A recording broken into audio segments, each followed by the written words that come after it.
நாடாளுமன்ற பொதுத் தேர்தல் நடைபெற இன்னும் சில நாட்கள் இருக்கும் நிலையில் கோவையில் அதிமுக சார்பில் நாயுடு சமூகத்தைச் சேர்ந்த சிங்கே ராமச்சந்திரனும் பாஜக சார்பில் கொங்கு வேளாள கவுண்டர் சமுதாயத்தைச் சேர்ந்த அண்ணாமலையும் போட்டியிடுகிறார்கள்.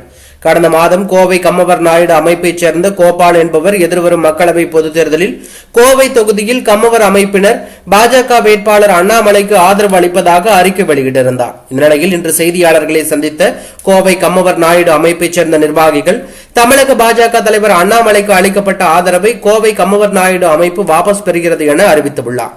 மேலும் ஒரு தனிநபரால் எந்தவித விவாதமும் இல்லாமல் இந்த ஆதரவானது அறிவிக்கப்பட்டுள்ளது எனவும் கம்மவர் நாயுடு அமைப்பின் விதிகளின்படி நாயுடு சமுதாயத்தைச் சேர்ந்த வேட்பாளர்கள் நிறுத்தப்பட்டாலோ அல்லது தெலுங்கு சாதிகளைச் சேர்ந்த வேட்பாளர்கள் நிறுத்தப்பட்டாலோ முன்னுரிமை வழங்கப்பட்டு ஆதரவு அளிக்கப்படும்.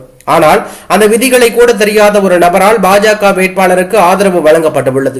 அவர் கம்மவர் நாயுடு சங்கத்திலிருந்து நீக்கப்பட்டுள்ளார். எதிர்வரும் மக்களவை பொதுத் தேர்தலில் எங்கள் ஆதரவு அதிமுக சார்பில் களமிறங்கும் சிங்கே ராமச்சந்திரனுக்கு தான் என கோவை கம்மவர் நாயுடு அமைப்பைச் சேர்ந்த நிர்வாகிகள் ஒருமனதாக தீர்மானித்து செய்தியாளர்கள் சந்திப்பில் தெரிவித்துள்ளார்கள்.